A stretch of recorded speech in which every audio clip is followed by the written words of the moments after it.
kita lanjut menjelaskan lebih lengkap dari 8 sio kesuksesan tadi. Kita bahas perjelas satu persatu. Siapa itu seorang kreator? Kreator itu seorang pemikir dengan visi yang benar, pemikiran yang sering melompat-lompat dari satu hal ke hal lainnya, sulit menahan diri untuk tidak menciptakan inovasi. Seringkali bukan merupakan manajer yang andal. Tidak banyak orang mengenal cara kerja pikirannya. Gagal yang sering terjadi karena terlalu optimis. Kesuksesannya diperoleh dari mendelegasikan semuanya. Itu orang-orang kreator, orang-orang yang banyak ide, suka inovasi, tapi dia lebih mau nyuruh-nyuruh orang. Seorang kreator, bukan dia yang ngerjakan. Nah, yang kedua, star.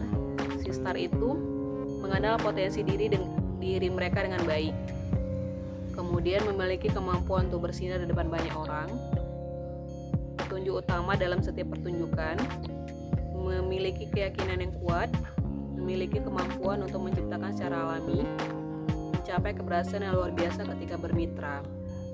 Si star ini dia pembuat kesan yang baik, karena dia tahu potensi dirinya apa. Dia suksesnya karena bermitra dengan orang lain. Yang ketiga, dari sio kesuksesan itu ada supporter. Supporter ini mampu mengelola diri dengan baik. Jadi dia manajemen skillnya itu cukup baik, pemimpin yang kuat, ahli dalam memotivasi tim, mampu berkomunikasi dengan orang lain. Jadi interpersonal skillnya bagus, pandai memainkan peran, mudah berkembang dengan kepercayaan penuh untuk memimpin. Ini seorang supporter. Dia bisa memotivasi dirinya sendiri maupun timnya. Yang keempat, dealmaker. Dealmaker ini seorang yang pandai berkomunikasi dan mempengaruhi secara alami. Kemampuan negosiasinya luar biasa. Kemudian mengembangkan diri dengan memperbesar lingkaran pengaruh. Semakin besar lingkaran pengaruhnya, maka si dealmaker ini juga semakin sukses. Cepat dalam menangkap visi organisasi dan bisnis, mengetahui apa yang terbaik dan apa yang tidak boleh dilakukan. Kemudian sering terjebak dalam detail yang panjang. Ini seorang dealmaker. Sering terjebak dalam detail yang panjang. Jadi dia harus detail dulu, baru jalan. Kalau nggak detail, dia nggak jalan-jalan. Kemudian yang kelima, seorang trader.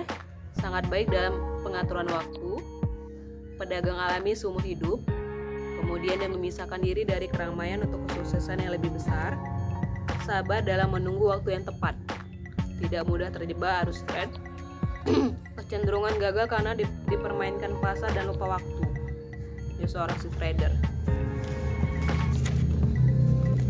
Kemudian yang ke-6, akumulator.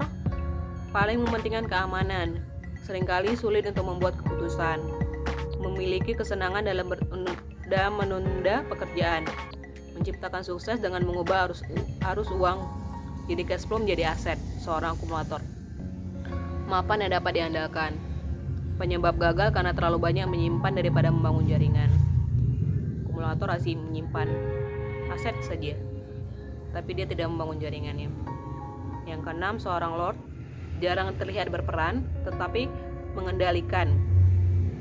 Dia orang di belakang layar, si lord ini. Mencintai detail sampai hal terkecil sekalipun. Mampu menggunakan sebuah aset tanpa harus memiliki aset tersebut. Lebih mementingkan angka daripada sebuah hubungan. Menyukai kepastian dan membenci resiko. Tidak mudah menyerah untuk menemukan celah. Ini seorang si lord. Yang ke-8 terakhir itu adalah seorang mekanik. Mampu mengendalikan dan mengatur orang lain secara tidak langsung. Seringkali terjebak pada detail yang rinci. Sangat ahli dalam menyelesaikan dan menyempurnakan sesuatu. Punya kecenderungan untuk lambat memulai sesuatu hal. Mengelola organisasi dengan sistematis dan teratur. Cenderung senang memegang kendali. Nah, dari 8 jenis kesuksesan ini, 8 tipe orang-orang 8 CEO kesuksesan ini kita berada di mana. Jadi tadi ada kreator, star, supporter, deal maker, trader, akumulator, lord, mekanik. Kalau ringkasnya, seorang kreator itu adalah pencipta ide, pembuat konsep, pembangun terobosan dan inovasi. Itu sih kreator. Kalau star, membangun citra, individual player, bintang panggung. Supporter, pendorong, team player, pemberi motivasi, penjaga dalam tim. Yang keempat, deal maker, itu seorang negosiator ulung, pembangun koreksi, penghangat suasana. Yang kelima, trader, pencari peluang, pedagang alami, pengguna waktu yang efisien. Yang keenam, akumulator, profil yang mapan, penumpuk modal, pencipta keamanan, load, pengendali di belakang layar, pencipta detail, perencana dan pengendali. Dan yang ke-8 adalah mekanik, pembuat sistem.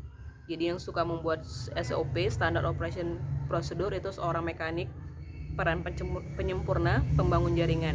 Nah, dari masing-masing CEO kesuksesan ini nantinya ada hal-hal yang bisa dioptimalkan dari memang bakat alaminya dia tersendiri. Di video selanjutnya saya akan jelaskan itu ya. Terima kasih. Assalamualaikum warahmatullahi wabarakatuh.